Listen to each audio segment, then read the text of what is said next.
I don't know how to describe it other than like a demon type of sound. But it's silhouetted, hulking, every bit of 5.5 feet wide, 13 to 14 foot tall, pitch black. The one thing that ran through my mind when I had this encounter was I don't have a big enough gun. Your host, two-time witness and field researcher for more than 40 years, William Jevning. Welcome to Creek Devil. Hello everyone, welcome to Campfire Talk. This is where we sit around the fire, put our feet up with a cold drink, and let the conversation flow. If you're interested in being part of the campfire, contact me at wjevning@gmail.com. It's wjevning@gmail.com and join us around the fire. Well, we got kind of the sick crew around the fire today. TW's got the flu, and David's got sinus problems. Oh boy. Well, you know, I sent everybody a picture, and this is one of, Fraud Standings photos.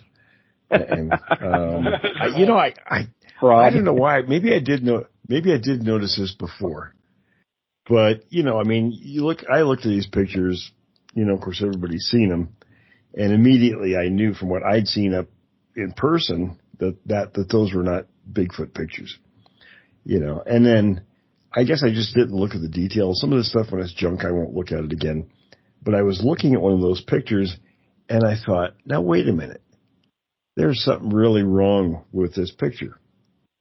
And what got me was when you look at the nose, it's covered in hair. Now, what animal in nature's end of its nose is covered in hair? And I was reading an article about. I was reading an article, and I wished I would have printed it out so I could cite it. But when they were talking about, why animals' noses are hairless, and it has to do with temperature regulation and things like that. But I thought it was interesting. I mean, what do you guys think about that? I mean, that's I just never noticed that before. I mean, you talk about another nail in the coffin for that one. I'm telling you, it looks like an Ewok. Yeah, it really does. I never thought of that, but it does. Yeah. The hair is so uniform. It's like a bad wig was singed with a lighter. That's good. I didn't think about that either. Yeah. The one that I seen, its eyes was wide apart. As big as a softball. And yeah. The closer I got up to it, this proportion was very enormous. Very large, That's a good point. That's a good point too. The eyes are usually really big and they're far set apart. I mean, I've seen eye shine a number of times, and it's always, it looks disproportionately wide on the face. Yeah. Well, when you got a big old melon head like Bigfoot does, you're going to have wide eyes. Oh yeah. Yep. Well, Tracy knows too. He was up close to one. Yeah, you were talking about that. I was reading that text as I was coming home, and I actually watched a video of his years ago, and when they showed that, in the video, and how he was talking about, he knows how to find a Bigfoot anywhere, he knows where they are and all. That's not anything close to what I saw. I mean, The creature I saw had facial hair, but it was much like a human's, how around your eyes and your nose and your forehead is hairless, pretty much hairless. And the creature that I saw, it's like his hair was scraggly, like it wouldn't fill in around his mustache and his cheek area, but he kind of had long hair around his chin, longer hair around his chin. Mm-hmm. But it was it was very sparse, not like that looked like like she said, a singed wig, That's the first thing that come to mind the first time I saw it. It doesn't look remotely real at all. It just looks like a Muppet. Jim Henson's Muppets or something. Well, now, you know him and his sister used to work for Jim Henson.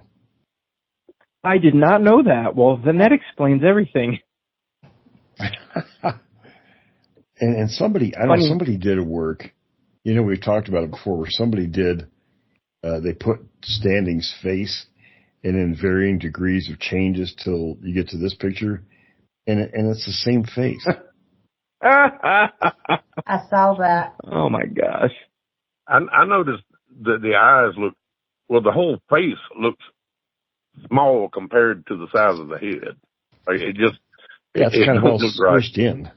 Yeah, it doesn't look right to me. I mean, the thing I saw, like you guys said, that, had really huge eyes, and his whole face was really wide, Yeah.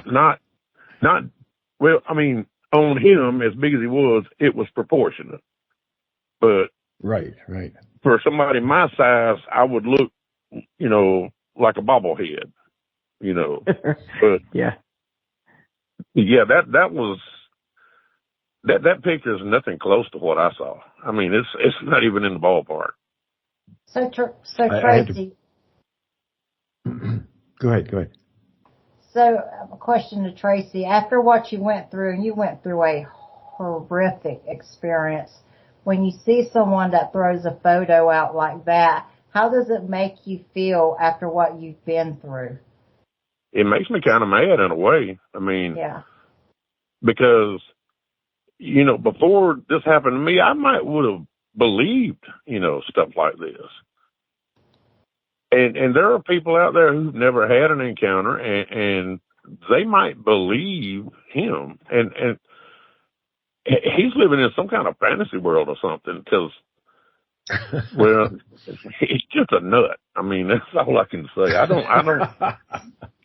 I don't appreciate anybody that fakes this stuff. I don't appreciate anybody that does stuff that he does.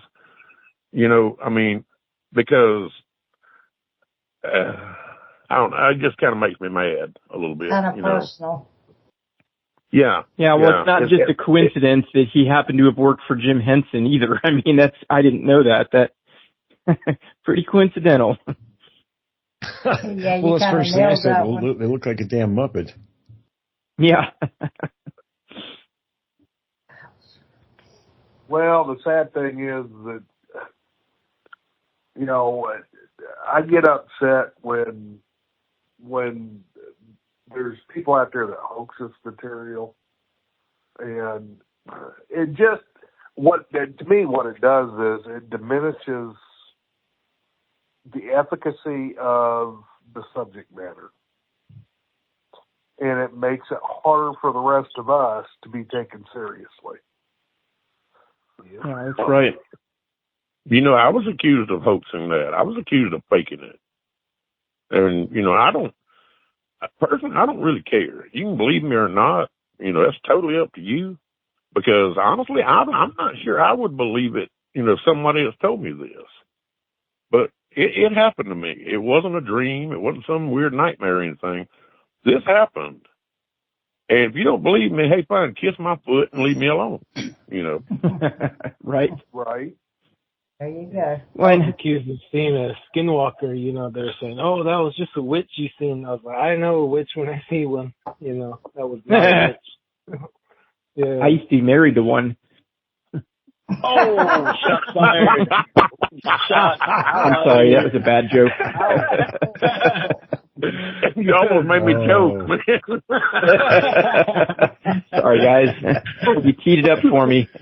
Oh, well. Good. Keep it coming. I was taking a sip of a nice cold beer, the first one I've had in 3 weeks, and you said that, and it almost came out my nose. Oh, don't waste the beer. Don't waste the beer. Wow. Wow. That was rough. And I think one of the ones that it's harder for people to believe is when I hit a giant cat thing, that's one everyone has a hard time to believe, but I actually have multiple witnesses that have seen the same thing. That's giant cat. Well, that's a good good point. I mean, you would not believe the amount of arguments I've gotten into with people about the possibility of melanistic mountain lions. Well, melanism and albinoism is a genetic mutation. Why couldn't, there's albino mountain lions, we've recorded them. Why wouldn't there be a melanistic mountain lion? Oh, it can't happen. They don't have the gene for it. It's not a gene. It's a genetic mutation. Right. And a lot of what happens with genes is you may have genes that code for something, but the body controls when they turn on, when they turn off, how long they're on for, what stage of development are they going to go on and off. And a lot of the timing can make big differences in the phenotype or the general appearance of the animals, or, humans or whatever. But, it's not just in the genetic code. The timing has to be just right and everything else. Yeah. And people are like, well, there's no such animal as a black mountain lion. Well, who's to say that they're not out there? I mean, that to me would be more of that animal would be more easily hidden in undergrowth than albino mountain lion. I read somewhere once. Go ahead, man.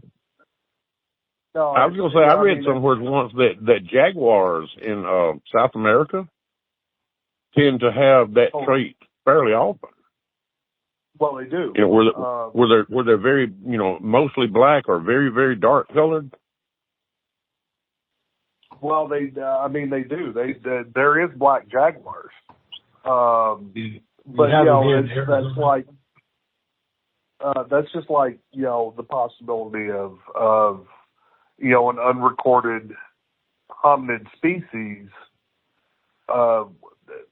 Years ago, when I went back to college, one of the kids that I went to school with, God love him, very smart kid, said, well, we got all these bubbas out there, a bunch of rednecks. I'm just, I find it hard to believe that we hadn't had somebody just take one down.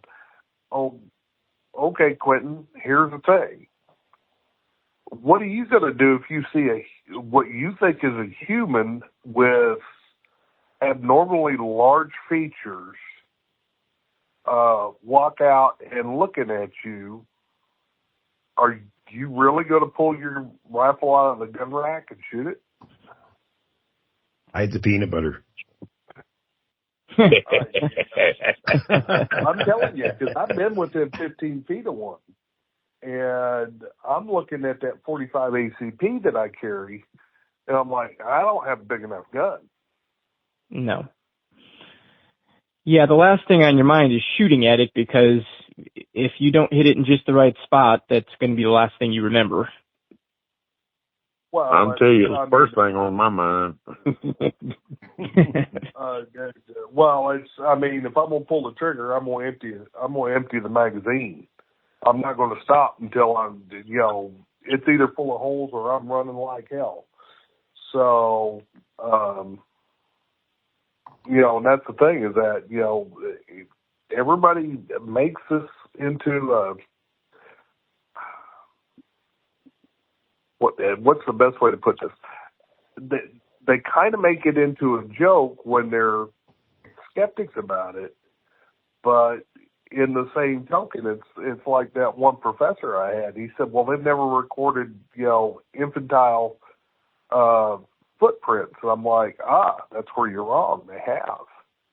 Yeah, I send him a whole bunch of them. Oh, yeah. And that's when Dr. Callie started looking at me like, where the hell did you get these? And I'm like, well, here's the funny thing. Since when do you see somebody to take out their babies, let them walk in snow and frozen mud 15 miles off the beaten path on the backside of the lake? You just don't. I've got a question for the whole group. You guys that do research and have casts and stuff, what are the smallest footprints that you found, and could you give a guess to the approximate size and age of the creature? Smallest one I have is 3 inches long, and it was found next to a set of 15-inch tracks. Wow. I never and apparently it was moving. It was moving unassisted also. Oh, so it wasn't, right there with the big tracks. It was kind of spaced out a little bit. Yeah, but I think they were about 10 feet apart. What so 3 inches? That must have been a newborn. Pretty close. I mean, and these guys apparently they're not weak like humans. They can get up and walk pretty soon after birth. I don't know what time frame we're talking about, but they're much more developed, I would say, than we are as infants. The smallest one I found were 13 with a 17 track and with a 23-inch track underneath the waterfall. 23 inches. That is a certifiable monster. That is a monster. It's a little over 11 feet. Yeah, and I have another guy that found a 23.5-inch around the same area. So these guys they get pretty big, but I've yet to see small ones yet. Yeah, I'm not sure I'd want to see the one that left behind a 23.5-inch footprint. That's pretty sure that's a beast. Yeah, I'm pretty sure I don't. Well, a 23-inch track, guys, is one that's 7 foot tall. A 23-inch track is 12.5 feet tall. Yeah, amazing. He's all black, and everyone's scared of him around them areas. Hell, I'd be scared of him. 12.5 feet. Oh, yeah, exactly. If I saw something like that, I'd just go and shoot myself and bury myself, too, but just get it over with. Yeah, right. Take the easy way out. You're going to bury yourself, too? Yeah, I'd bury myself hell with it, I don't know. May have to take David's lawnmower up there. Yeah. He's got all the gadgets.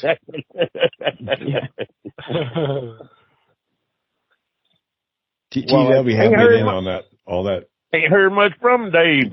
Is he tinkering with that lawnmower or something while he's listening to us? I mean, come on, man. He's here. He might be. He's probably sitting on it eating a sandwich.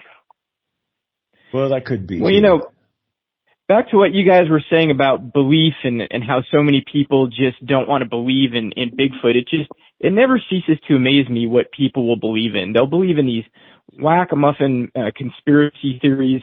They'll believe in time travel and all these things that are really out there. But then you have something that is an animal that has actual proof that something of such did exist in these areas at these times not that long ago.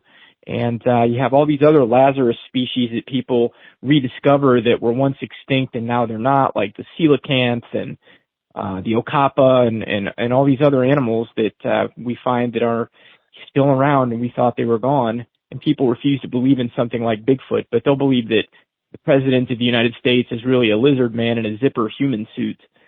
It just never ceases to amaze and especially given all the evidence. So what do? They say, "Oh, there is no evidence," or that doesn't count as evidence. Right. I've had people convicted on murder charges with far less evidence. Oh yeah. Well, people always say, "Oh, well, that's just somebody's story." Well, how many people's stories convict people every single day in court of law? Exactly. Well, but some of that's driven by, the science community, the biologists and naturalists. They don't want to. I've always been amazed at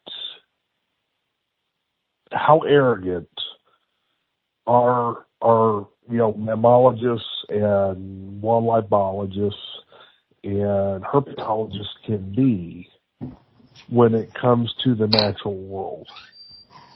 They're very opinionated. Because they do. Well, it's just one of the professors I had at NMSU, who I absolutely love to death. She enlightened me that her and her husband have bought a home in, I want to say Monterrey, Mexico, or something like that. Anyways, and I had told her, I said, Jennifer, you need to be careful going there. Mexico isn't like it used to be when I was a kid. You can't muck around in Mexico the way you used to. Well, she's like, oh, we're fine. There's nothing going on there. Well, I'll be damned if her and her husband didn't get, robbed at gunpoint. Mm-mm. And I was like, this is also the same person that swears up and down the single most devastating factor in the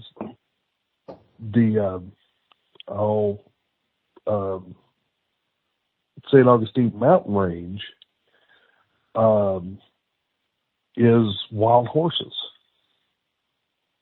They're absolutely devastating to the biome. And I'm looking at her like, really? Here's the problem with that mentality.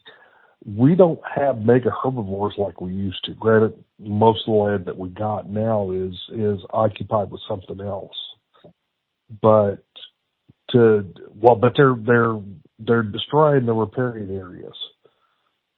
I can tell you, first off, I know for a fact horses are not out there eating grass from wetland areas. They're just not. It would cause them to colic. Mm-hmm.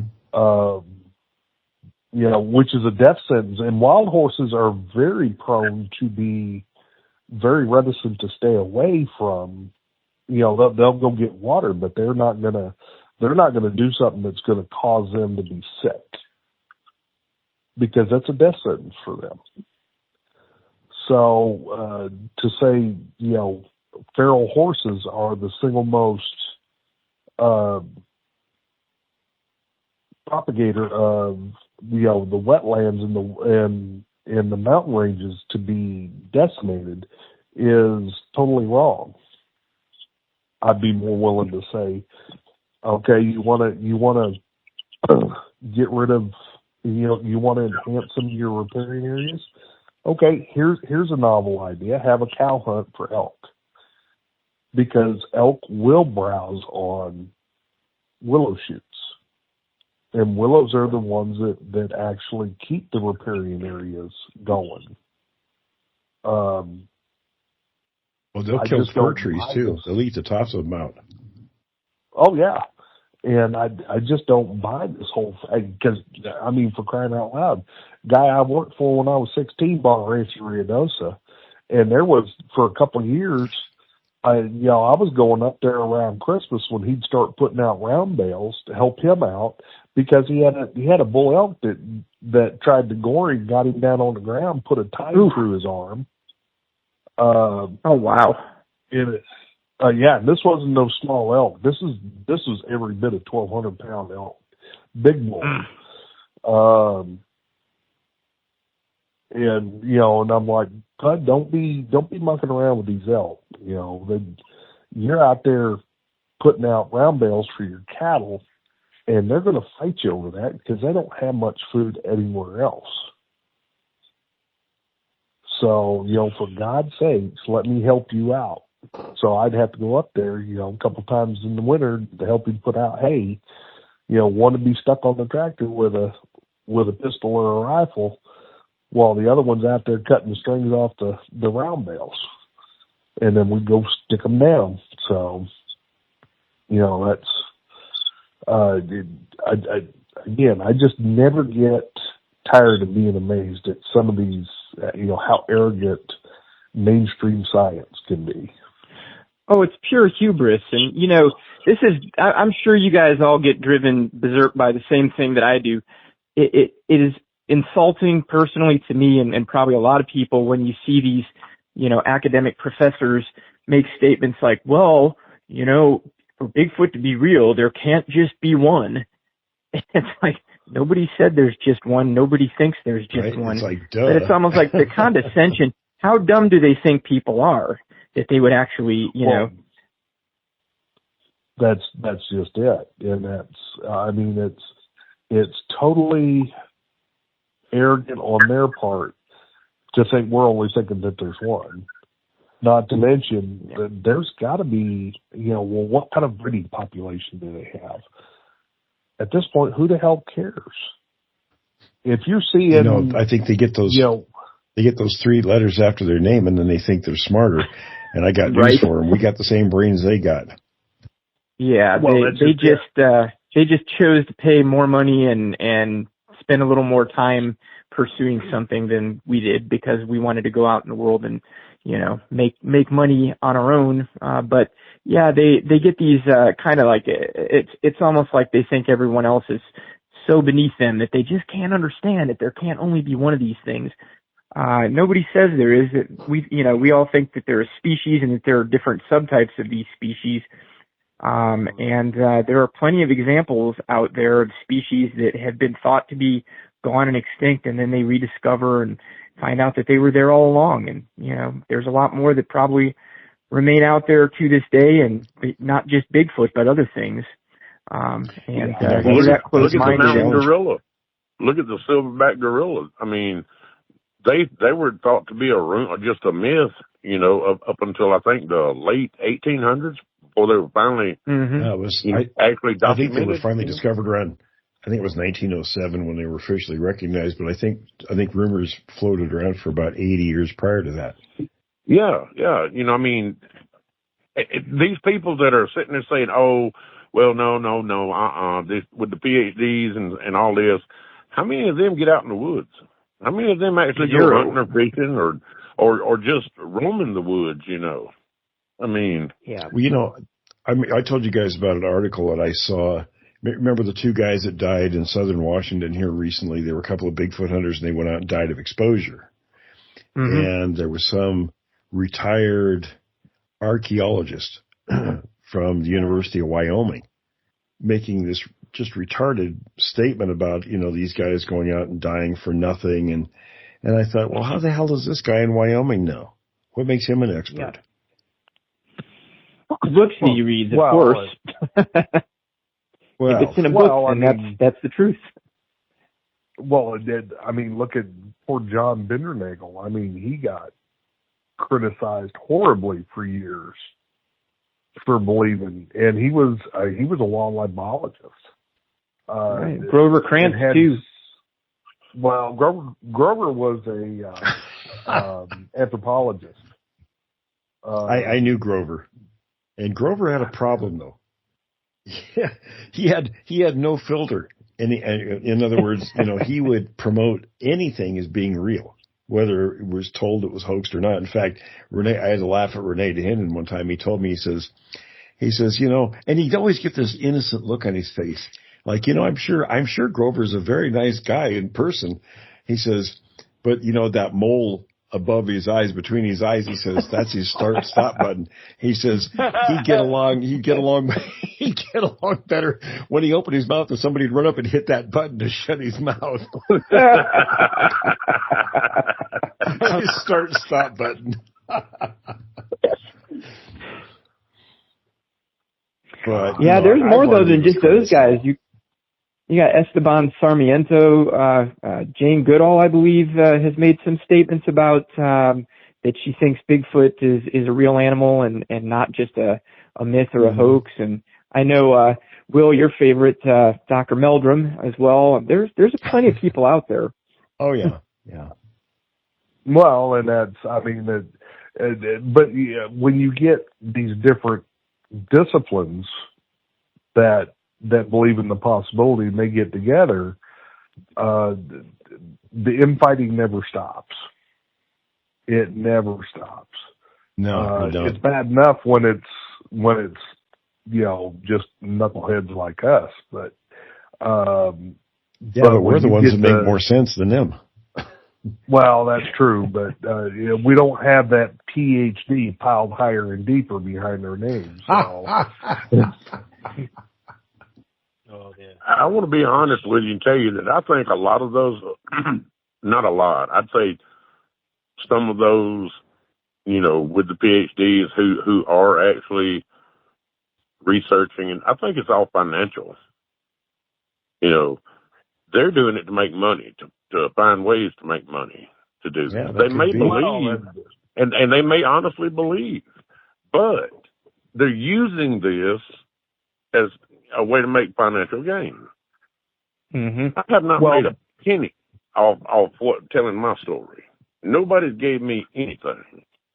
In fact, a lot of the criticism I got, I almost just shut up and said, no, I ain't never talking about it again, But I think those people, even if they truly believe, I think they're in it for a different reason. I don't think they have the dedication, hey, let's prove this thing exists to the world. Let's prove this. I think it's more I'll play this for every dime I can make, And a lot of them, true, but a lot of them that have the most attention, they're the ones that are after the money, it seems like. Mm-hmm. Well, Matt, and there's nothing wrong with wanting to make money, but it's, at the expense of something that is a real danger out there actually in the woods. And, people need to be aware of it, I think. But exactly right. That's the problem I have with it right there. You just said it right there. Yep. Well, but that's just it. Look at what the spotted owl did to the logging industry. Oh yeah. I mean, shut it down overnight. Yeah. I mean, it's. I lived around those communities. I saw what it did and knew the people that were, in that industry. Yeah. I mean, it just shut it right down. But, me and Will had talked about this several times about, the government's got to know that this creature's out there, because they wouldn't be sending out tier 1 teams to be cleaning out problem areas. Mm-hmm. Which they do on a regular basis. Yep, they sure do. And here we are. I got one of the guy I'd served with. We're all sitting around the fire, and he's talking about one of the first, CONUS missions he ever got put on. And that was the one thing he premised the whole thing. He said, if you stay in this field long enough, you're going to be one of those guys that go out on one of these missions. And it will change your view of the world overnight. I have a question about that. Since you guys are on that subject, what do you think about someone that does podcast after podcast stating they've killed 3, seen 38, just throwing a number out there, and that they are hired by the government to go out and kill them? What do you want to tell people out there that follow that? I mean, if you are truly contracted out through the government, you're not going to talk about it. Thank you. Well, it's full of. Okay, they're full of bunk. There you go. Okay. Yeah, they're lying. They're lying to get attention, to get viewers, because TW and I both know people that actually do this, and they are super careful about what they will talk about, and they'll make sure that you don't talk about it. So would there be consequences from the government? Severe consequences. Just running their mouth on podcast after podcast. Oh yeah. And they're feeding this to people that really just believe in them. Well, TW and I both know this from people we've talked to, that the government will do a number of things. They'll start out by discrediting. They can ruin your finances. They can take everything you own away, and then even up to you vanishing. All I'm saying. So there's big incentive for people that do this not to talk about it. All I'm saying is a lot of people drink that Jim Jones Kool-Aid, and I'll leave it right there, sir. Oh, well, hell, there's people that believe in portals, and the Sasquatch is going into trees, into tree trunks to recharge. So there's all kinds of psychosis out there where people will believe crazy things. And they want to believe some of this stuff, too. Well, right, and that's what I'm saying. I don't know why it's so difficult for people to believe that an animal that once did exist, or that we have fossil evidence of different kinds of hominids or apes that existed not that long ago. Why is it so hard to believe that something like that could still be surviving to this day? But they'll believe in portals, and they'll believe that spaceships come down and drop Bigfoot off in the woods. And in my first book, I used that as an example.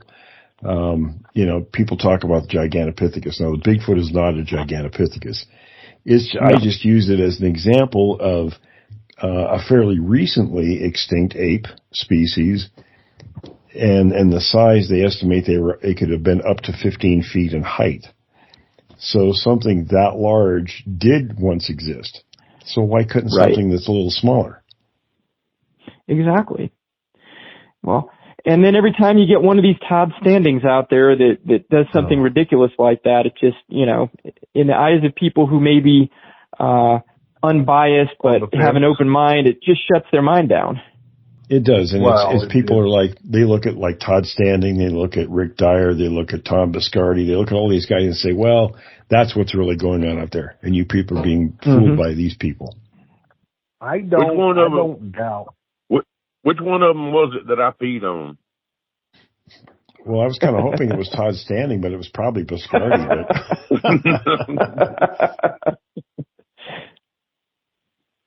Sometimes you just got to mark your territory straight. That's it. Todd That's a man right there. For tonight. Was that done? Oh, no, that wasn't me. I was just hanging out. You're just hanging out? You're with David on the lawnmower, aren't you? Oh, yeah. I think they got a conspiracy going on. They're having sandwiches together. That's what it is. Dave done helped him build his own lawnmower, and they still sharing secrets. That's what it is. I'm just trying to stay out of the smoke from this fire that we're sitting. Oh yeah, the smoke likes me. Well, hell, when your lawnmower catches fire. I really think that it goes against Darwin's theory. The angle I kind of choose to believe, because they're not going to admit this. There's plenty of evidence, and there's a cover up, and then it goes back to my culture stories where they actually almost ate us all at one time, and then we turned the tides. We had a see. What did I say about that? When you look at it's just like in Danny Vendramini's book, Them and Us. I think he was on the right track with that, but he used Neanderthal.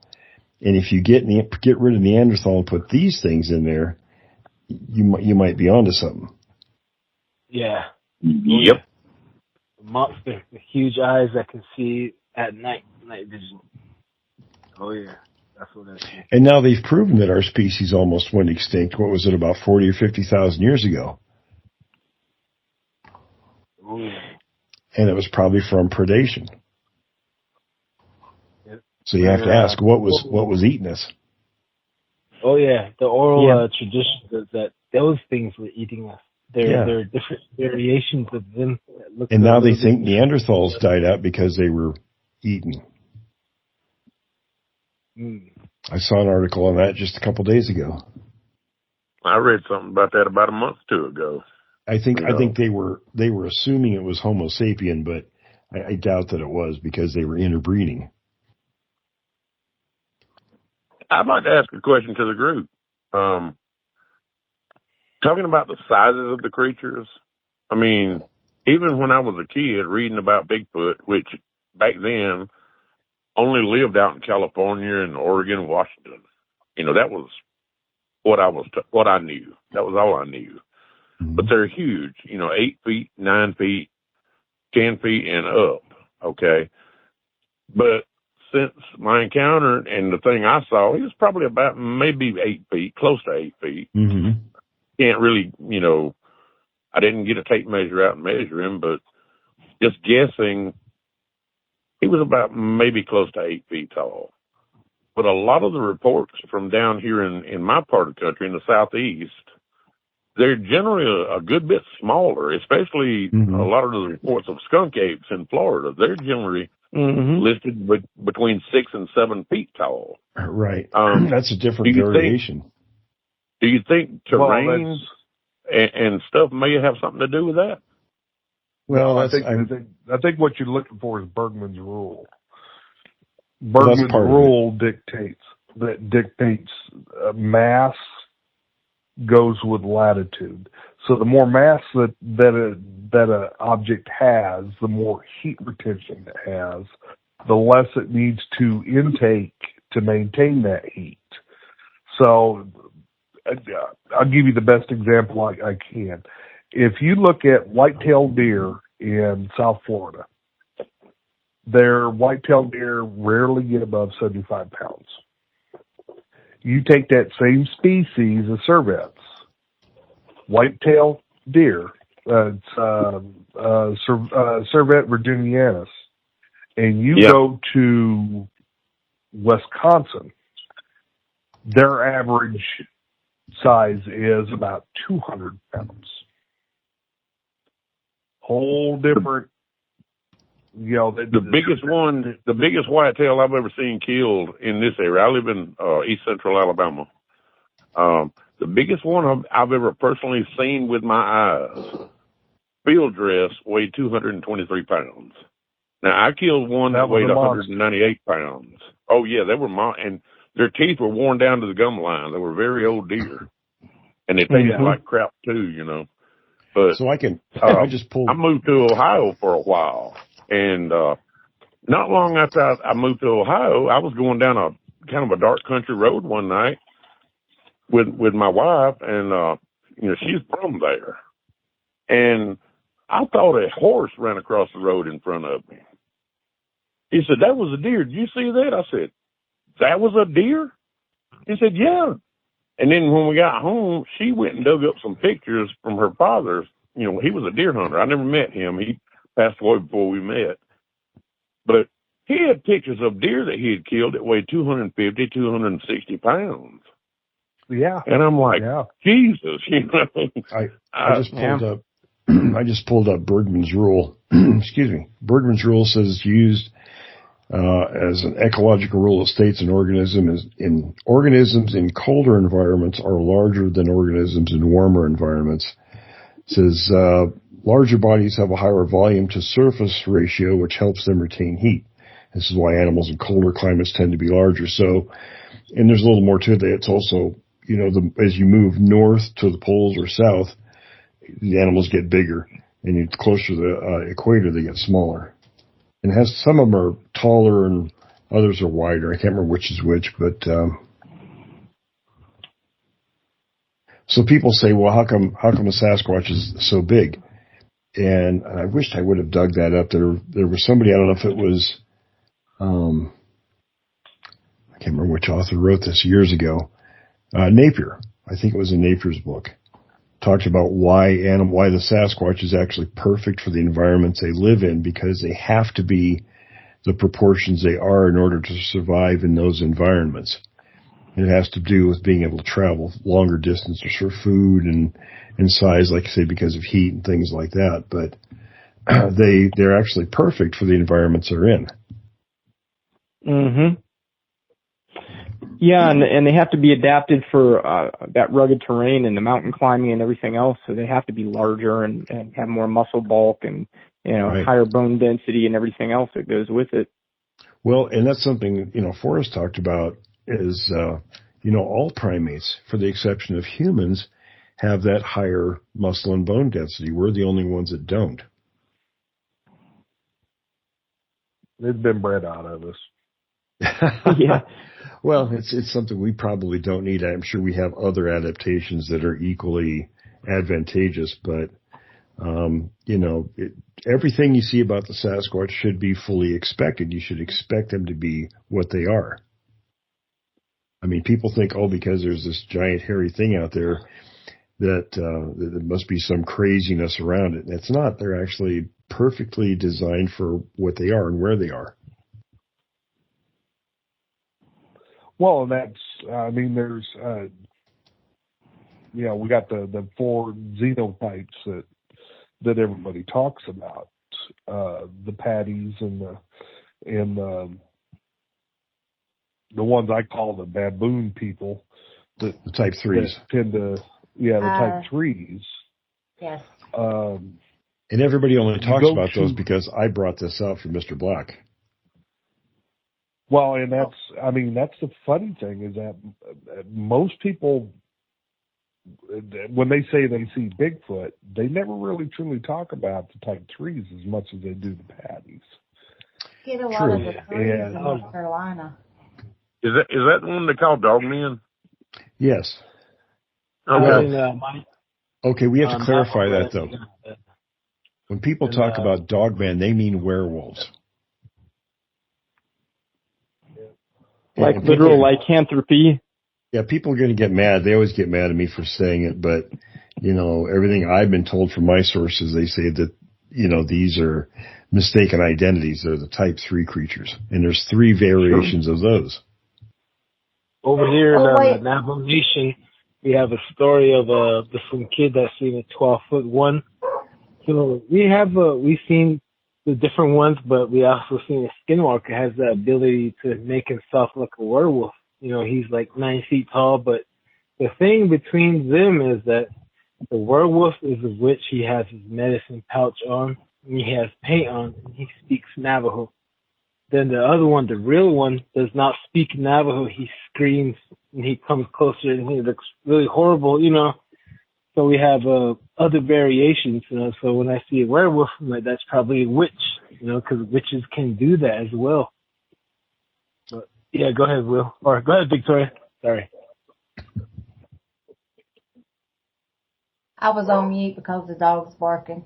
Will, back in 2019, I sent you a track where one of my friends had a Class A sighting, and I guess the smaller toe just shot off to the right, almost like it was deformed, and just grew off. There was no way that foot would go in a shoe. Right. And I sent it to you, and it took you a while, but you come back and you said possibly a type 3, but that was consistent with the descriptions that I get in our areas. But we also, I spoke with him by phone, and he kind of wanted us to come out to his land, but he kind of didn't because he's real high, at the time was real high up in politics in North Carolina.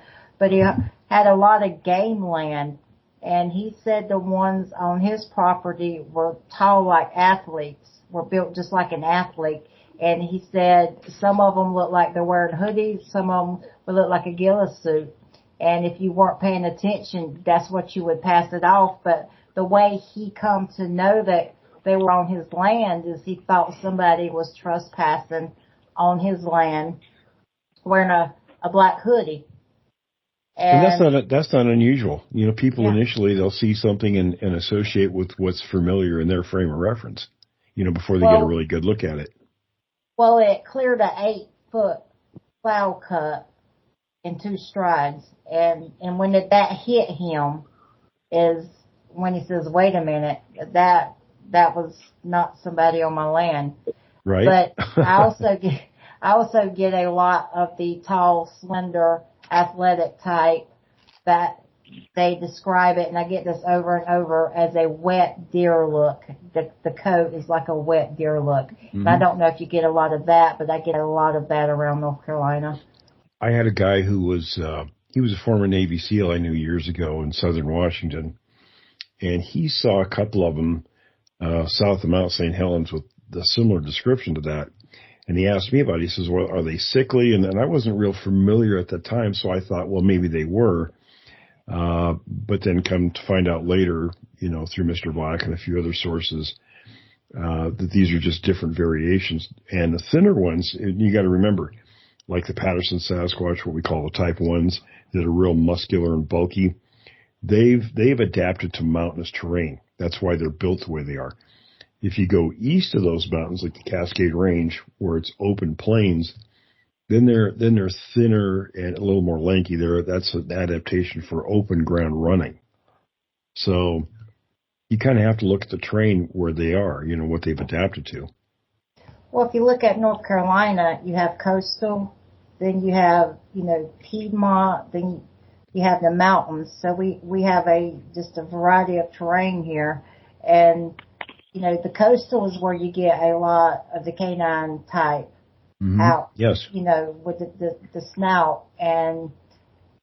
But to me, as someone that goes out in the swamps, the tall, slender makes sense to me, because when I was talking about what I was finding, and when I was considered myself a researcher, and I don't consider myself a researcher anymore because I know I kind of know they exist, but people are saying there's no way it was a Bigfoot because it was tall and slender. Oh, they're wrong. I Teach you how little they know about it. Well, depending on who you talk to is what you saw. So I just don't even, I'm like, okay, I don't even talk about it anymore. But that's what we get in North Carolina. Tall, slender, athletic, but you also get the patty types. Right, so, yeah. And if you look at the track I sent you, my friend was 240 pounds, and he could not make the impression that foot did. And it comes straight out the swamp.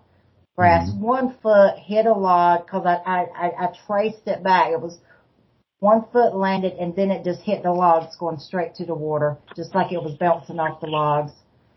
And that was a lucky find that day. Okay, I'm done. Yeah. Next. And they're not exclusive to different variants to different parts of the country.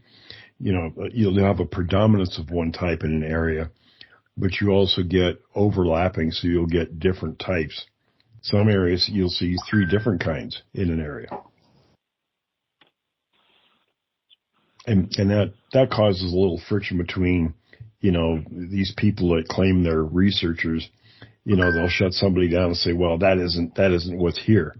Well, how do you know? You weren't the one that saw it. Yeah, I don't consider. Well, now, are any of the types, Will, like less family, group oriented and more solitary? Or are they all pretty much, moving around in these small units like the patty type does?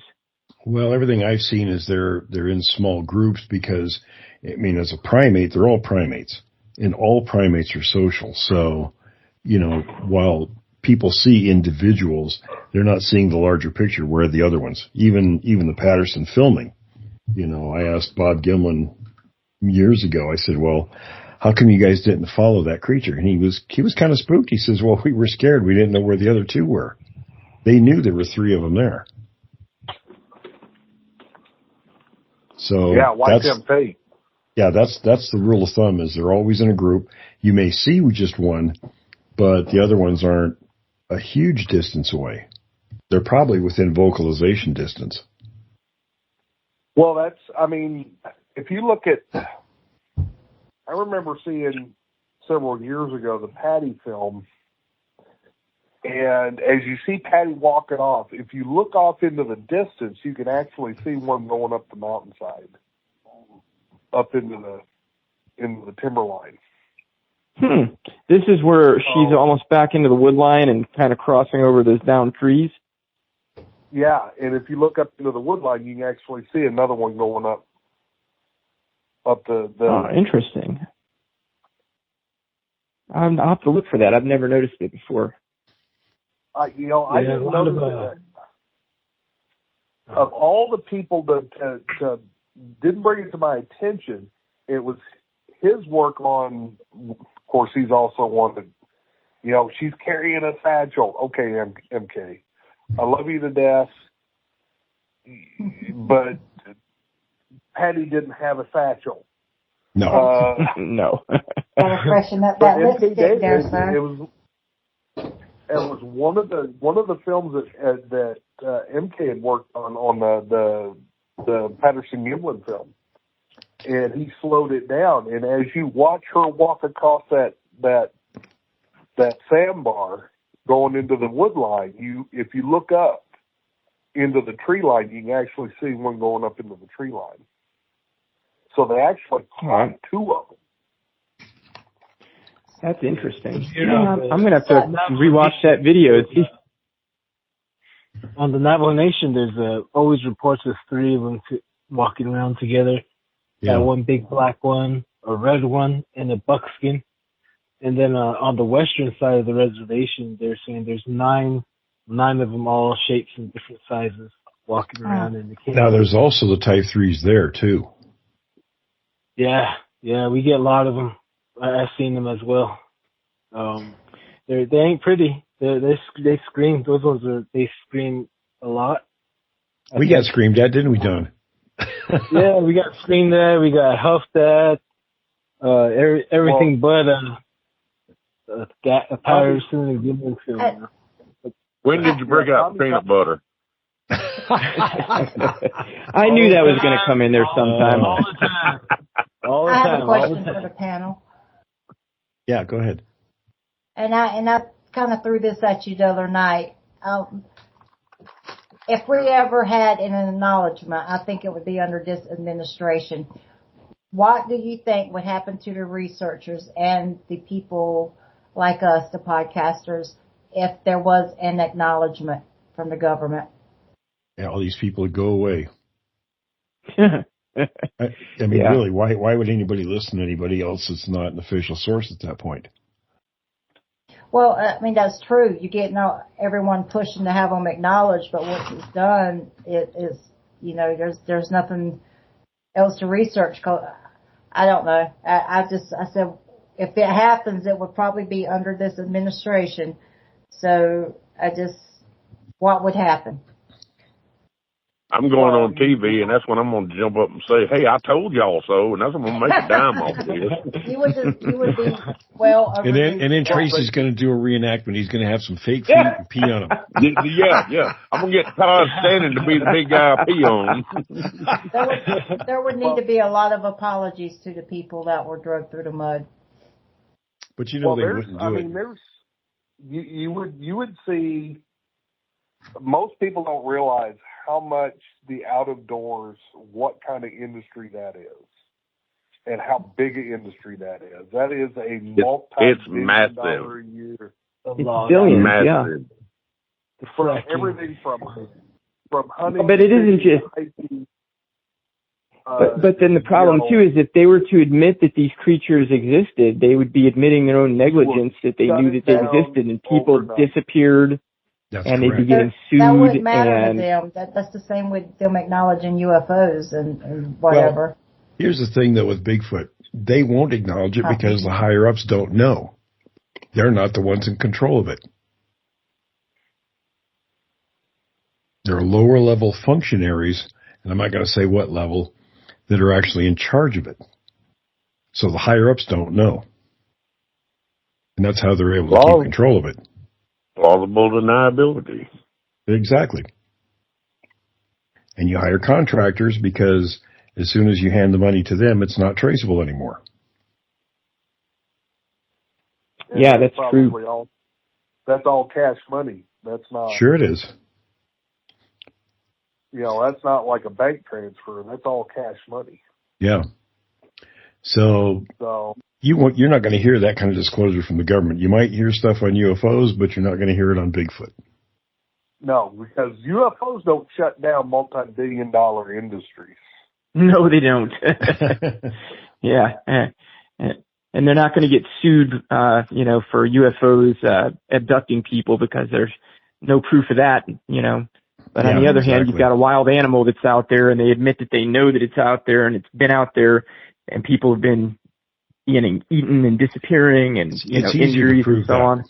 Yeah. Yeah, a lot. How long do you guys think the government has known about them? Well, Mr. Block says he said they started seriously looking into it in the 70s, but probably have known about it much longer. In fact, there was I have a copy of it. I actually got it from the National Archives. It's a Foreign Service dispatch that was sent to Nepal. And basically they told the directive was, if you have any information on the Yeti, you got to turn it over to the Nepalese government. So it was, in effect, an acknowledgement that the things were real there. But if we're looking for an acknowledgement, and most folks say they would settle for a soft acknowledgement, isn't that why they would allow us to continue to have our platforms? Is that not a form of a soft acknowledgement? Well, see, here's the thing again. Like I said, the people in control in the government don't know about this stuff. They weren't allowed to know about it. It's the lower level functionaries that are controlling it. Okay, well, that was my question for tonight. That's just how my brain thinks. That's just what goes through my mind. More so than what they are. I was kind of thinking along that line too. Well, look at it like this, Victoria. If you compartmentalize information, you can withhold a lot from other entities. Because nobody's able to put everything together because it's so compartmentalized. Right, and that's a common practice. Yeah, that's basically the CIA stock and trade. Nobody knows the whole picture. They're all compartmentalized. They have just a little bit of the picture, and that's all they work on. Yeah, it was like the Manhattan Project is a good example. Yes. When they developed the that's atomic a real bomb. good example. Yeah, only certain people knew it was being developed, and this group knew a small part of what's being developed, and then there was an overseer who knew the whole picture, but everybody else was kept in the dark other than their one specific little area that they were researching. And I can tell you firsthand, I was part of a deal like that back in 1980, when Iran had the hostages. And they came to us. I believe it was a major that came, and they handpicked the team. I know my part of it during the training phase was to collect up materials to build repelling towers, because the plan was they were going to fly a decoy mission into Iran to draw the Iranian Air Force away. And that's the group they made this movie about, which kind of ticks me off because they made that like they were the rescue team, and they weren't. They were desk jockeys that were over the age for flying from Alexandria. So they were chosen to lead the Iranian military away from Tehran. We were to fly in 20 minutes behind them and extricate those people. When those guys took off ahead of schedule, they just came and said, just go back to your normal duties. Don't say anything. But each of us in our own tasks only knew what we were told to do. We weren't made privy to what anybody else was doing, even our own friends. So they were able to keep it totally secret that way. Yeah, that's like Robert, who I still consider a friend. He's part of that, for lack of a better term, clandestine group that you can ask Will upsending pictures of the vehicles. Oh yeah.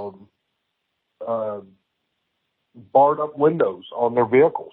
They came back Homeland Security, the plates. Yeah. It was, and let me tell you how ruthless these people are. They got me suspended for no reason. I was suspended for 2 weeks. That was after you and the deputies experienced that you were texting me about that night. Yeah. And when we got roared at, and Gonzo pissed himself. They got you the next day, didn't they? Yeah, they showed up the next day and was raising hell with my chief. So they knew this stuff was going on. Yeah, they were aware of it way before we were. And they were probably monitoring our communications that night. Oh, absolutely. Even to the degree where they threw it out a packet in front of me one night when I finally came back on duty, because they were running code without without any real reason. Mm-hmm. And when you run code, it's lights and sirens. Well, they were running without any lights. They had the siren going, but no lights. So I pulled them over, and boy, they were pissed. And I'm like, look, I'm not here to hinder what you're doing. Let me help. I know the area. I know what you're probably looking for. So let me help. And finally, they gave me a little attitude at that point. Not much, but a little attitude. And they laid off. Not, they didn't make a big issue about me pulling them over. Yeah. But, I have it's, go ahead. I have a question about that. When they appear like that and they're on these teams, have you ever seen them wearing these god-awful, big, bulky rings on their fingers, like a single ring with some type of signa in it, or what am I trying to say? Some type of, like a design in it?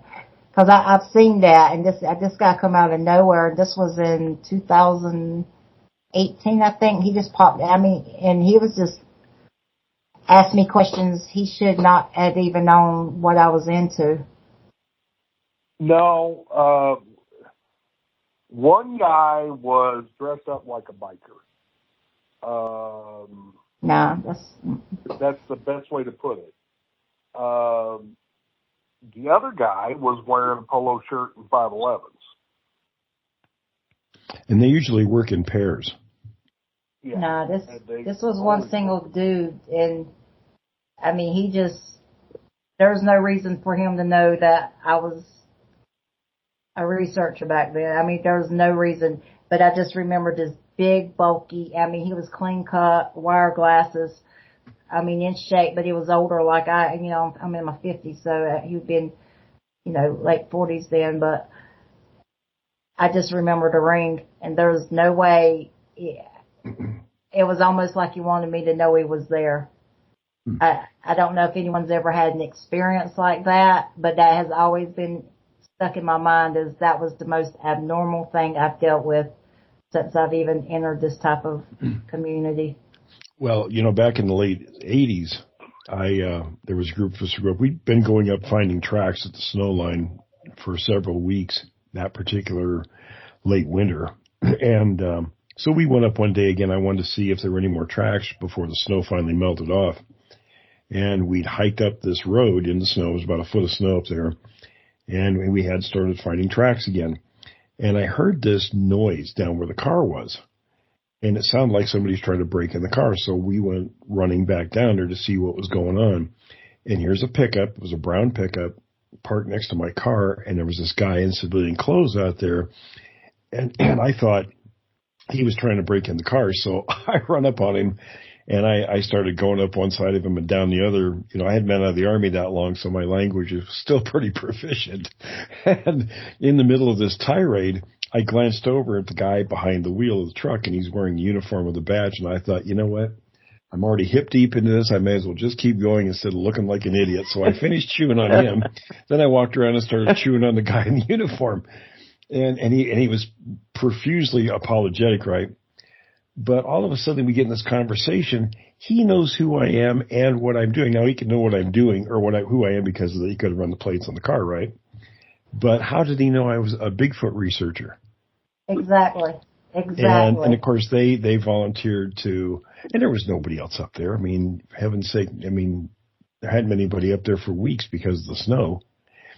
And these guys apparently were keeping an eye on anybody. I was the only one doing anything. In fact, I wrote to John Green and Renee DeHinden when I first moved to Vancouver, and I said, I'm going to start working this area. And they were excited. They said, well, nobody's worked that area since Roger Patterson. So, I was kind of excited by that. But here these guys pop out of nowhere, and they know who I am and exactly what it is I'm doing. And then they volunteered to watch my vehicles anytime I was out. And I thought, yeah, I'm sure you would. How thoughtful of them. Yeah, how thoughtful. Yeah, I was in a government vehicle, just cleared a call, and was doing my paperwork, and he walked right up to me in the middle of a parking lot where I was trying to do paperwork. Wow. That's so ballsy. it could have been anything. could have been anything. I don't know, but that he knew I was into this community, and I was just like, WTF, but Right. because, they ask you things and you're just left sitting there like, what just happened, but I can't explain it. That ring just stayed, that's what I remember, that the wire glasses and the ring, and it was real clean cut. But, I mean, the ring, if you ever hear anything like that, they're wearing this, and it wasn't a cheap ring. It weren't one of those you go to the pawn shop and get. I mean, it represented something. But if you ever come across that in the community, you guys reach out to me and just tell me the story, because I would like to make sense of it. There's no reason for me to, to speak about it, because I'm just making myself look like a fool saying it out loud, but it happened. And we're going to wrap up in just a minute, but tell everybody how they can get a hold of you if they've seen something like that. I do Muddy Creek Podcast. You can email me at vherring042@gmail.com. That's V as in Victoria, Herring, HERRING 042@gmail.com. If anyone has had that happen to them, I would love to know that I'm not crazy. I mean, I am, but I would love to know that I'm not. Well, guys, Tracy's going to say something. I know it. No, I'm just going to sit here. Wise, my friend. David left us, so I know he's not feeling good. I think he went out on the mower, though, so, Now, I'm pretty sure he did. He worships I think that so. thing. Right? Don's still here, so I know, I know they're conspiring about the lawnmower stuff. Yeah. Don's building a lawnmower. Don's working on one, and Dave's coaching him. Yes, for sure. All right, Dave guys. needs a snowplow right now. Right. I just want to know. I just want to know how the peanut butter's going to fit in with Dave's lawnmower. Well, Don, what do you think about that? I don't know. Okay, give it a try. Okay. All right, guys. I hear you, We're man. gonna wrap up, guys. Thanks for stopping by, everybody, and great conversation, everybody. Thanks for listening to this episode of Creek Devil. If you or anyone you know has had an encounter with these creatures, please contact us at williamjevning@yahoo.com. That's William, Jevning, @yahoo.com. All communication is confidential. Join us for another program next week. And until then, keep your eyes open out there.